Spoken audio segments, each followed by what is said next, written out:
Bonjour à tous, le Clan des Vénitiens vous retrouve pour sa première émission radiophonique. En compagnie bien évidemment de Paul-Éric Blanru, écrivain historien que nous ne présentons plus. Salam. Et notre invité, le philosophe et écrivain Pierre d'Ortiguet. Bonjour messieurs, merci. Bonjour Pierre, ça va? Merci, très bien, oui, très bien. Alors, il faut quand même commencer peut-être par dire que Pierre est un vieil ami, on se connaît depuis 8 ans, à peu de choses près, mais on se connaît par le monde virtuel, enfin on s'est connus par des échanges de mails, avec des amis communs, etc. Bon, j'écrirai un jour dans mes mémoires ce que tu as fait réellement. Bon, on peut pas tout dire, mais on a fait beaucoup. On a réussi, il y avait des belles choses. Et puis alors on s'est rencontrés la première fois, il y a 2 mois, à peu de choses près, à Téhéran, physiquement quoi. Oui. Et alors tu interviens beaucoup sur les radios iraniennes en ce moment, la radio iranienne francophone en particulier, et tu dis beaucoup de choses très intéressantes. Moi je pense que tu devrais être le nouveau Jacques Chancel, enfin tu devrais être tous les jours à la radio, on devrait t'écouter, parce que tout ce que tu dis est passionnant, intéressant, tu as une culture encyclopédique, tu es une sorte de pic de la Mirandole des temps modernes, et moi je suis fasciné par ta culture. Alors, est-ce que tu pourrais rappeler aux auditeurs un peu qui tu es, d'où tu viens, ce que tu fais Eh bien, je suis un ancien, comme on dit, préparationnaire de lettres, d'abord à Louis le Grand, puis à Henri IV. J'ai fait mes études à Toulouse, je suis né là-bas, et j'ai fait toute ma carrière, disons, de professeur de philosophie au lycée. Parfois, j'ai eu quelques postes, disons, de chargé de cours, à l'université, mais enfin, qui n'avaient pas d'importance. J'ai enseigné il y a très longtemps à Tunis aussi. Et toute ma vie a été, disons, centrée sur la philosophie allemande, particulièrement en Bohême et en Autriche, puisque mon auteur était pendant très longtemps, c'était le créateur de la psychologie de la forme, la Gestalt théorie, professeur donc ordinarius, c'est-à-dire titulaire de l'université allemande de Prague. Il était né en 1859, il est mort en 1931, et j'ai pu écrire sur lui. Principalement à Graz, c'est-à-dire en Styrie, à la frontière donc slovène, qui est une ville très importante, qui a abrité Kepler autrefois, et et puis Boltzmann dans les temps modernes. Le comte de Chambord, sur lequel j'ai fait mon mémoire de maîtrise, il est passé assez souvent là-bas. Oui, en effet. La Styrie est un de ses domaines de chasse de prédilection. La Styrie, on dit que c'est un des États où peut-être la culture proprement allemande est florissante, puisqu'on y trouve même une reproduction de la villa Wanfried de Wagner, la villa de Bayreuth. Elle a été reconstituée là-bas, du vivant même du maître. Et lorsque celui-ci est mort à Venise, justement, il pour le clan des Vénitiens. Aujourd'hui, c'est le casino de Venise. Tu sais que là où est mort Wagner, c'est le casino, c'est la Villa Van Ramin. Et il est mort en 83, je crois. 83, oui. Le train s'est arrêté à Graz, justement. Là, il est mort d'une crise cardiaque à cause d'une femme, d'ailleurs, parce que sa femme le trompait. Voilà. Le pauvre Wagner était sensible du cœur. Et justement, dans ces problèmes, j'ai étudié beaucoup dans cet auteur qui était écrit sur les lois du nombre premier, donc il a fait des mémoires sur la philosophie des mathématiques, mémoires qui a inspiré d'ailleurs Husserl, qui a fait un contresens peut-être, mais enfin, il y a aussi son mémoire de la perception.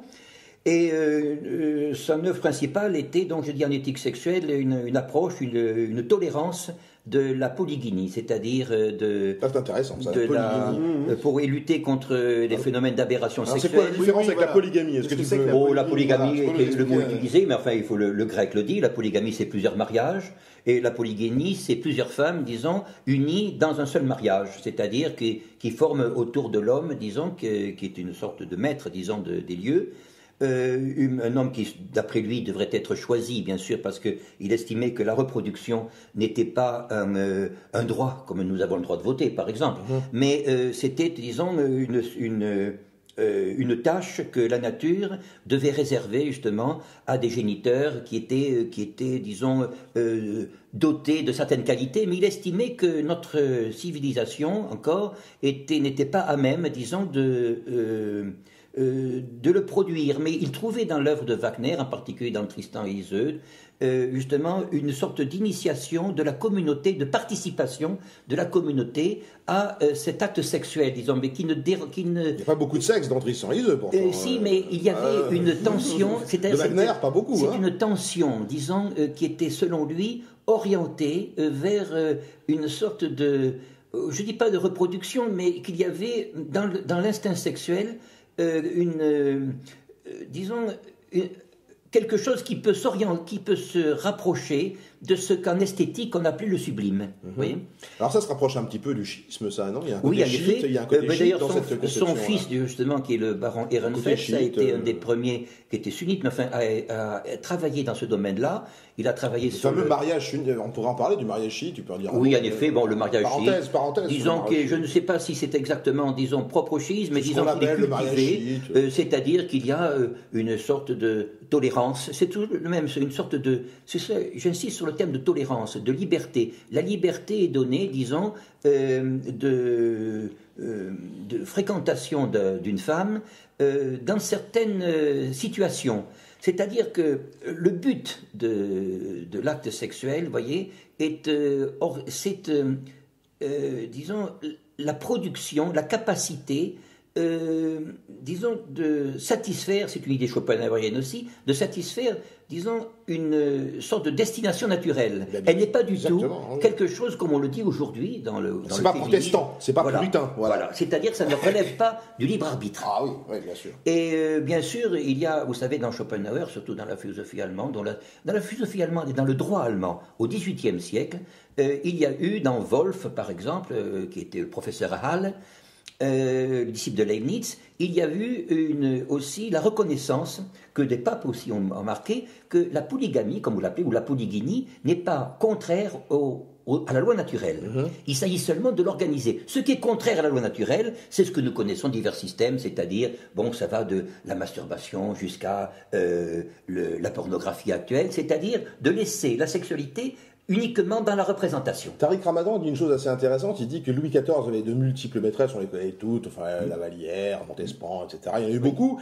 et il dit que évidemment il vivait ça dans son catholicisme, mais il devait aller se confesser après, il avait un problème, tandis que les sultans dans leur harem n'avaient pas ce genre de problème, ils faisaient ça de manière tout à fait décomplexée. En effet, si vous regardez... Ils étaient musulmans. Oui, mais vous savez, Goethe disait que nous naissons et nous mourons musulmans. Oui. Mais bien sûr, d'ailleurs c'est ce que dit l'islam. Hein. C'est ce que dit l'islam, et d'ailleurs il n'y a pas de ce point de vue, je dis ceci pour pouvoir apaiser les fausses inquiétudes actuelles, de différence métaphysique fondamentale entre ce qu'on appelle le christianisme et l'islam. L'un est en réalité, disons, le prolongement de l'autre. Vous savez que le mot d'infidèle, le mot de kafir, vous voyez, on l'a souvent rapproché du terme de coffre, vous voyez, en français, c'est-à-dire, et c'est ce qui recouvre une idée, ou disons, une religion qu'on dit adamique, une religion fondamentale, une religion première.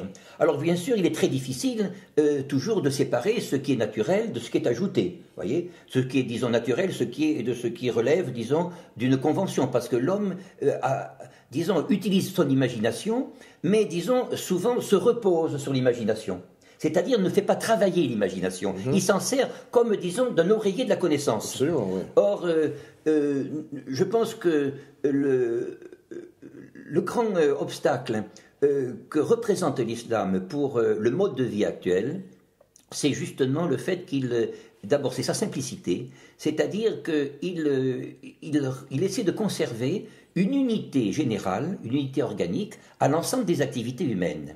Alors que nous le scindons. Mais vous savez, je vais vous dire, puisque vous me présentez... Mais l'islam considère tout comme sacré, il faut peut-être le dire aux gens. Les gens qui disent, mais l'islam, il confond tout, mais il confond pas tout. Il considère que tout est sacré, et que nous avons une sorte de déchéance et de décadence, et que nous profanons le sacré. C'est qu'à un moment donné, ceux qui ne sont l'Occident profanent ce sacré, et que toutes les choses sont sacrées. Donc il y a une sorte de décadence par rapport à cela. Il faut faire comprendre ça aux gens. L'islam ne confond pas tout, au contraire. Il dit que tout est sacré.